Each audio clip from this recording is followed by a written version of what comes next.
नमस्कार। आज हम एक बहुत ही पुरानी लेकिन उतनी ही गहरी कहानी की बात करेंगे। ये कहानी है एक ताकतवर सम्राट और एक शांत साधु की, जिसमें इच्छा और संतुष्टि का एक बड़ा राज छुपा है कि आखिर असली दौलत होती क्या है। तो शुरुआत एक बहुत ही दिलचस्प बल्कि कहें तो एक अजीब से सवाल से करते हैं।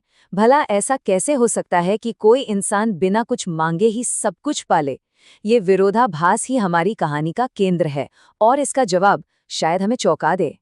तो कहानी के दो मुख्य किरदार हैं। एक तरफ है मगध के बहुत ही शक्तिशाली सम्राट राजा श्रेणिक और दूसरी तरफ एक साधु जो दुनिया से बेखबर बस अपनी ही धुन में मगन है। जरा सोचिए वो नज़ारा। राजा श्रीनिक अपनी पूरी सेना और शान शौकत के साथ भगवान महावीर के दर्शन के लिए पहुंचते हैं और वहां उनकी नज़र पड़ती है एक साधु पर। बिल्कुल दुबले पतले, मामूली से कपड़े पहने, लेकिन उनके चेहरे पर गजब की शांति है और वो गहरी समाधि में लीन है। और यहीं पर हमें दो अलग अलग दुनियाएं एक साथ दिखती हैं।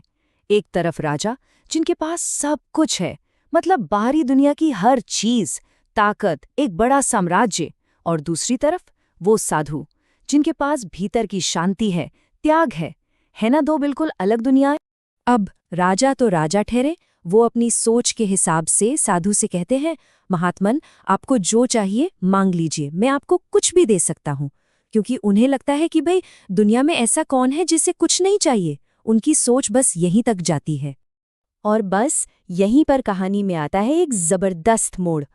साधु धीरे से अपनी आंखें खोलते हैं और इतनी शांति से जवाब देते हैं कि राजा का दिमाग ही चक्कर आ जाता है। वो कहते हैं, हे राजन, जो मांगना छोड़ देता है उसे तो सब कुछ मिल ही जाता है। अब भला इसका क्या मतलब हुआ?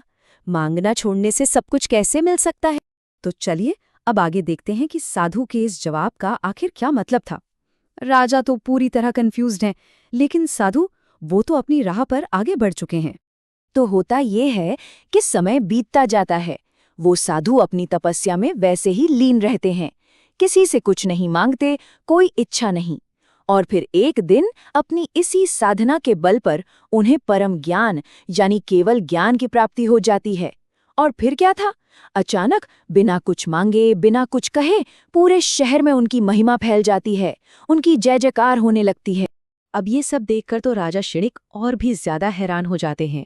उन्हें समझ ही नहीं आता कि ये हुआ कैसे। इस साधु ने तो कुछ मांगा ही नहीं, फिर ये सब मान सम्मान, ये प्रसिद्धि कैसे मिल गई? अपनी इसी उलझन को लेकर वो पहुंचते हैं वापस भगवान महावीर के पास। और यहीं पर भगवान महावीर उस गहरे रहस्य को खोलते हैं। वो समझाते हैं कि देखो, संयम, तपस्या और बिना स्वार्थ के किए गए काम का फल मांगने से नहीं मिलता, वो तो त्याग करने से मिलता है। मतलब जब कोई फल की इच्छा के बिना अपना काम करता है तो सबसे अच्छा नतीजा उसे अपने आप ही मिल जाता है। तो इसका लॉजिक बहुत सीधा सा है ना? जो इंसान कुछ मांग रहा है वो असल में अपनी इच्छाओं का गुलाम है, वो बंधा हुआ है। लेकिन जो उस फल की इच्छा को ही छोड़ दे, वो तो इन सारे बंधनों से आज़ाद हो गया, वो सही मायनों में मुक्त हो गया। तो अब आते हैं कहानी के सबसे जरूरी सवाल पर, उसके सबसे बड़े सबक पर। राजा श्रेणिक को आखिर क्या समझ आया? और असल में असली दौलत या कहें असली वैभव है क्या चीज? देखिए, सच्चा धन वो सोना चांदी या जमीन जायदाद नहीं है। वो तो मन की एक हालत है, एक अंदरूनी सुकून है, एक ऐसी शांति जिसे पाने के लिए किसी बाहरी चीज की जरूरत ही नहीं है। ये वो दौलत है जिसे आपसे कोई छीन ही नहीं सकता। और साधु के पास असल में यही संपत्ति थी। और भगवान महावीर की ये बातें सुनकर राजा श्रेणिक की आंखें खुल जाती हैं। उन्हें ये एहसास होता है कि उनका ये जो राजपाट है, ये सोना चांदी, ये सब तो आज है, कल नहीं। ये तो अस्थाई है। असली और स्थायी दौलत तो उस साधु की तरह मन की शांति है, सच्ची खुशी, सच्ची संतुष्टि। वो कहीं बाहर नहीं, वो तो अपने अंदर ही है। और ये कहानी खत्म होते होते हमारे लिए एक बहुत बड़ा सवाल छोड़ जाती है। आज के ज़माने में, इस भागदौड़ भरी जिंदगी में, जहाँ हर कोई सब कुछ पाने के पीछे पड़ा है, जरा सोचिए, इस सब कुछ का असली मतलब क्या है? क्या वो बाहरी कामयाबी है या फिर वो अंदर का सुकून? ये एक सवाल है जिस पर सोचना तो बनता है।